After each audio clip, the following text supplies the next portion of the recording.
is Simon Shogry. I'm a professor of ancient philosophy and a tutor here at Brasenose College. My name's Alec Watson. I'm a fourth year classics student at Brasenose. What's really exciting about philosophy is that it raises really deep questions. For example, how should I live? What's the best way for me to organize my life?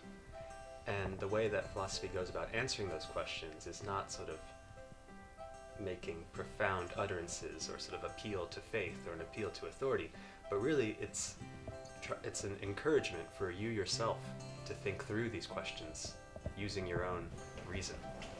It's a really interesting subject in terms of how it impacts your life because it's so pervasive and it does really kind of reach out into like sort of everything. You're thinking not just about like how to be a good person in terms of doing the right thing, but a lot of it's about how to sort of live a good life and what that means and what it means to kind of live a life that is rewarding and that will make you happy. What everyone wants, deep down, is for their life to go well.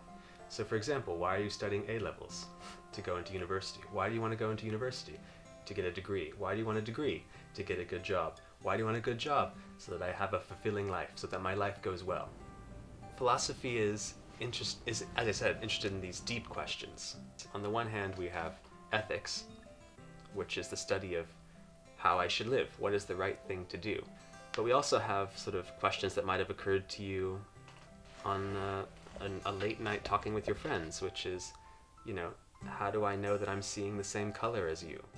That's a big question of what we call epistemology, or the study of knowledge. You're thinking about what words that you thought you understood the meaning of. Like, if you're thinking about like knowledge, you think you understand what it means when you say you know something.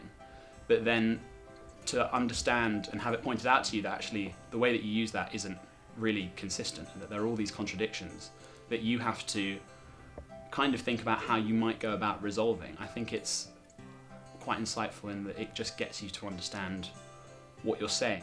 And then, you know, we also have logic itself. So logic is the study of arguments. There are other questions too, like philosophy of religion, metaphysics, sort of what ultimately is the fundamental building blocks of reality, what is real.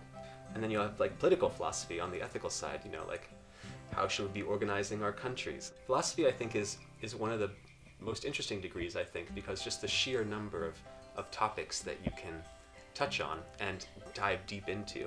It's a very intense place, I think, in a good way. But it would be collaborative. It'd be a sense of we're all working together to find out the truth. I had someone describe it to me that it's like it's the most vibrant place. And so that's, I think, what's really exciting about Oxford is that undergraduate education is primarily a matter of individual conversations with tutors, and that's what's really exciting about the way we do undergraduate education here. You'll be amazed how much you can get out of it just sort of reading it yourself. Just pick it up and see how much you get out of it.